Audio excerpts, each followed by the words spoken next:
આપણને આવી ગયા ફેન ફોલોવર મળવા. क्या बात है सर। બહેનો એમ એવું હવારમાં 9 વાગ્યામાં આપણે પહોંચી ગયા પાછા વેરાવળ. પ્રગતિ મોલ ને હાય હેલો બાય કહીને આપણે પહોંચી ગયા ડેસ્ટિનેશને. બે ફેમિલી આપણું હાર્દિક સ્વાગત કરે છે. थैंक्स। ઘડિયાળમાં વાગી ગયા 10 તોય આ બાજુ ફેરા પૂરા થઈ ગયા. As always we are late. બધાય ખાતા હતા આઈસ્ક્રીમ એટલે આપણે ખાઈ લીધો. આઈસ્ક્રીમ ખતમ થવા આવ્યો ત્યાં વેડિંગ પૂરા થઈ ગયા. આટલા બધા માણસોમાંથી કોઈ આપણને ઓળખતું નતું. ઈ વાતનું દુઃખ મને તો આપણે 2-4 કિલો સ્નેપ લઈ લીધા. બધા જમતા હતા એટલે આપણે જમવા પહોંચી ગયા. આ બાજુ ચાલતું હતું ફોન રમવાનું. તો ફોન રમવામાં હું કેમ બાકી રહી જાઉં. આ બાજુ ચાલતી હતી પપ્પાના ભાઈ જોડે મીટિંગ. એકચ્યુઅલી 5-6 કરોડની ડીલ ચાલતી છે.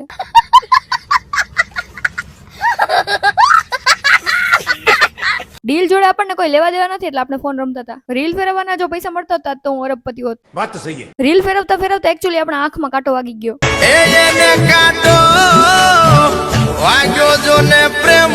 ઘડિયાળમાં વાગી ગયા 2 એટલે ફંક્શન પતાવીને આપણે જતા ઘરે. 4-5 કલાક પછી આપણને આવી ગયા ફેન ફોલોવર મળવા. अब ये कौन है बे?